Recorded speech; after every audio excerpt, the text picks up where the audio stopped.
নমস্কার বন্ধুরা, আহারে বাহার রান্নাঘরের আরও একটা নতুন পর্বে আপনাদের সবাইকে স্বাগত। আজকে আমি দুর্দান্ত স্বাদের একটা কাঁকড়া রান্নার রেসিপি আপনাদের সাথে শেয়ার করব। এইভাবে রান্না করলে অসাধারণ খেতে হয়, একেবারে ঘরোয়া সামান্য উপকরণ দিয়ে তৈরি হবে, খেতে হবে অসাধারণ।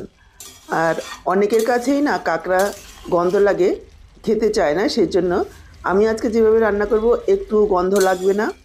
আর জ্যান্ত কাঁকড়া কিভাবে খুব সহজেই কেটে নেওয়া যায় সেটাও পেয়ে যাবেন আজকের এই ভিডিওতে। তো চলুন দেরি না করে রেসিপিটা দেখে নেওয়া যাক। আজকের এই দুর্দান্ত স্বাদের কাঁকড়ার রেসিপিটা করার জন্য আমি এখানে দেখুন 1 কেজি কাঁকড়া নিয়েছি। এটা একটু ছোট সাইজের কাঁকড়া। এই কাঁকড়াটা যেভাবে রান্না করা যায় বড় কাঁকড়াগুলোও ঠিক একইভাবে রান্না করতে পারবেন। কাঁকড়াগুলো দেখুন জ্যান্ত। এই কাঁকড়াগুলো যখনই ধরতে যাব হাতে কামড়ে দেবে, সেজন্য কাঁকড়াগুলোকে একটা বড় পাত্রে রেখেছি। আর এর মধ্যে দিয়ে দিচ্ছি ফুটন্ত গরম জল। জলের পরিমাণটা একটু বেশি পরিমাণেই দেব, যাতে করে কাঁকড়াগুলো পরিষ্কারও হয়ে যায় আর কাঁকড়াগুলো মরেও যায়। তবে ফুটন্ত গরম জলে দেওয়ার পর খুব বেশি সময় রাখবো না। দেখুন জল দেওয়ার সাথে সাথে কাঁকড়াগুলো একেবারে ঝিমিয়ে গেছে। এভাবে একটু নাড়াচাড়া করব আর জল থেকে ছেঁকে তুলে নেব। দেখুন কাঁকড়াগুলো তুলে নিচ্ছি, একেবারে ঝিমিয়ে গেছে। এবার কাঁকড়াগুলোকে আমরা খুব সহজেই কাটতে পারবো। দর্শক বন্ধুরা, আজকের পুরো ভিডিওটা দেখে কেমন লাগলো কমেন্ট বক্সে জানাতে ভুলবেন না। ভালো লাগলে অবশ্যই একটা লাইক করে শেয়ার করে দেবেন। আর আমার থেকে এইরকমই নতুন ঘরোয়া রেসিপিগুলোর আপডেট পেতে চ্যানেলটাকে সাবস্ক্রাইব করে সাথেই থাকবেন। বেল বাটনটা অল করে দিলে আমার দেওয়া যে কোনো রেসিপির আপডেট সবার আগে আপনাদের কাছে পৌঁছে যাবে। ফেসবুক থেকে ভিডিওটা দেখে থাকলে আহারে বাহার রান্নাঘর পেজটাকে ফলো করার অনুরোধ রইল। এবার দেখুন কাঁকড়াগুলোকে নিয়ে নিলাম। চাইলে আপনারা হাত দিয়েও এইভাবে পাগুলোকে ভেঙে নিতে পারেন, খুব সহজেই খুলে যাবে, কোনো রকম অসুবিধা হবে না। আবার চাইলে একটা কাঁচি অথবা বটি দিয়ে এইভাবে পাগুলোকে কেটে নিতে পারবেন।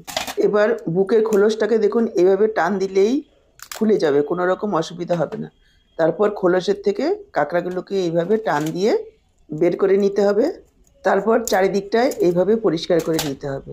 আমার বলার থেকে দেখলেই বুঝতে পারবেন খুব ভালো। দেখুন একেবারে ভালোভাবে পরিষ্কার করে নিয়েছি। আমি কিন্তু কাঁকড়াগুলোকে গরম জল দিয়ে ধোয়ার পর আরও 2-3 বার জল পাল্টে পাল্টে ধুয়ে নিয়েছি। কাঁকড়া কাটার পর আর ধোয়া যাবে না, তাহলে কাঁকড়ার যে ঘিটা রয়েছে সেটা জলের সাথে চলে যাবে। কাঁকড়াগুলো পরিষ্কার করে নেওয়ার পর কাঁকড়ার খোলসের মধ্যে যে ঘিটা রয়েছে সেটা এইভাবে আঙ্গুল দিয়ে বের করে নিতে পারেন, তা না হলে চামচের পেছন দিকটা দিয়েও বের করে নিতে পারবেন। দেখুন খুব সহজেই বেরিয়ে যাচ্ছে, আর এই খোলসটা ফেলে দিতে হবে। এবার কাঁকড়ার যে পাগুলো রয়েছে তার সামনের দাঁতগুলো এভাবে কেটে দেব। এভাবেই পাগুলোকে পরিষ্কার করে নিয়েছি দেখুন। আর সমস্ত কাঁকড়াগুলোকেও এইভাবে পরিষ্কার করে নিয়েছি। কাঁকড়াগুলোকে আলাদা রেখেছি আর কাঁকড়ার পাগুলোকে আলাদা রেখেছি আর ঘিটাও আলাদা রেখেছি। এবার কাঁকড়ার যে পাগুলো রয়েছে সেগুলো ভীষণই শক্ত, রান্নার পরও শক্ত হয়।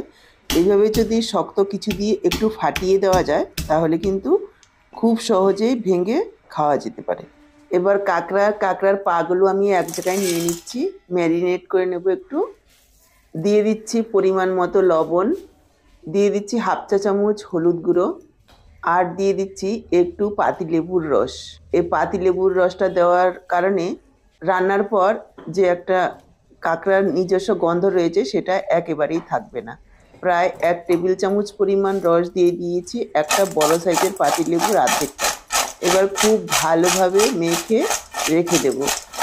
5 থেকে 7 মিনিটের জন্য রেখে দিলাম। এদিকে দেখুন নিয়েছি 2টো মিডিয়াম সাইজের পেঁয়াজ এভাবে পাতলা করে কুচিয়ে, আর নিয়েছি একটা বড় সাইজের পেঁয়াজ একটু বড় করে কুচিয়ে নিয়েছি, 8-10 কোয়া রসুন নিয়েছি, আর একটা টমেটো এইভাবে কুচিয়ে নিয়েছি। এবার বড় সাইজের টুকরো করা পেঁয়াজ, টমেটো, রসুন আর কাঁচা লঙ্কা দিয়ে দিলাম। 1 চা চামচ পরিমাণ কালো গোলমরিচ একসঙ্গে পেস্ট করে নেব। পরিমাণ মতো জল দিয়ে দেখুন এই রকম মিহি পেস্ট তৈরি করে নিয়েছি। চলে যাচ্ছি মূল রান্নায়। গ্যাস অন করে কড়াই বসিয়ে দিয়েছি। দিয়ে দিচ্ছি সর্ষের তেল। এখানে 3 টেবিল চামচ পরিমাণ সর্ষের তেল দিয়ে দিলাম। কাঁকড়ার রেসিপিতে একটু তেল মশলার পরিমাণটা বেশি দিলেই খেতে ভালো লাগে। আপনারা আপনাদের ইচ্ছে মতো কম বেশি করে নেবেন। এবার সর্ষের তেল যেহেতু রান্না করছি, দেখুন তেলটাকে খুব ভালোভাবে ধোয়া ওঠা পর্যন্ত গরম করে নেব, যাতে সর্ষের তেলের ঝাঁজটা চলে যায়। তারপর দিয়ে দিলাম ম্যারিনেট করে রাখা কাঁকড়া, আর কাঁকড়ার পাগুলো একসঙ্গে ভেজে নেব। প্রায় 4-5 মিনিট সময় নিয়ে নাড়াচাড়া করে ভেজে নিতে হবে। দেখুন প্রায় 4-5 মিনিট সময় নিয়ে মিডিয়াম ফ্লেমে রেখে কাঁকড়াগুলোকে ভেজে নিয়েছি। এবার কাঁকড়াগুলোকে তুলে রাখছি। কাঁকড়াগুলোকে তুলে নেওয়ার পর কড়াতে আরও কিছুটা তেল দিয়ে দিলাম, আর দিয়ে দিলাম কেটে রাখা আলু। এখানে আমি 3টি মিডিয়াম সাইজের আলু এইভাবে বড় টুকরো করে কেটে দিয়েছি। আলু চাইলে আপনারা দিতেও পারেন, নাও দিতে পারেন, আলুটা অপশনাল। এবার দিয়ে দিলাম পরিমাণ মতো লবণ, সামান্য একটু হলুদ গুঁড়ো। লবণ আর হলুদ দিয়ে আলুগুলোকে একেবারে লালচে করে ভেজে নেব। দেখুন প্রায় 3-4 মিনিট সময় নিয়ে আলুগুলোকে একেবারে লালচে করে ভেজে নিয়েছি। আলুগুলোকে তুলে রাখছি। আলু তুলে নিয়ে আমি আরও একটু তেল দিয়ে দিলাম, আর ফোড়নে দিয়ে দিচ্ছি গোটা গরম মশলা, 2 টুকরো ছোটো দারচিনি, 2টো এলাচ। কয়েক সেকেন্ডের জন্য ভেজে নিয়ে এখানে আমি যোগ করে দিচ্ছি কুচনো পেঁয়াজ। পেঁয়াজটাকে খুব কড়া করে ভাজার প্রয়োজন নেই, হালকা লালচে করে ভাজবো, যাতে করে মশলার সাথে মিশে গিয়ে পেঁয়াজটা গলে যায়। দেখুন পেঁয়াজটাকে এইভাবে হালকা লালচে করে ভেজে নিয়েছি। এবার আমি যোগ করে দিচ্ছি পেস্ট করে রাখা মশলাটা। এবার এই মশলাটাকে প্রায় 3-4 মিনিট সময় নিয়ে নাড়াচাড়া করে কষিয়ে নেব। দেখুন প্রায় 3-4 মিনিট সময় নিয়ে মশলাটাকে কষিয়ে নিয়েছি। এবার আমি যোগ করে দেব কিছু গুঁড়ো মশলা। দিয়ে দিচ্ছি 1/2 চা চামচ হলুদ গুঁড়ো, 1 চা চামচ ধনের গুঁড়ো, 1 চা চামচ জিরের গুঁড়ো, 1/2 চা চামচ লাল লঙ্কার গুঁড়ো। যেহেতু কাঁচা লঙ্কা দিয়েছি, লাল লঙ্কাটা সেই বুঝে দিতে হবে, ঝালটা আপনারা নিজেদের পরিমাণ বুঝে দেবেন। দিয়ে দিচ্ছি 1 চা চামচ কাশ্মীরি লাল লঙ্কার গুঁড়ো, এতে ঝাল হবে না, কালারটা সুন্দর আসবে। দিয়ে দিলাম পরিমাণ মতো লবণ, একটু জল দিয়ে দিচ্ছি।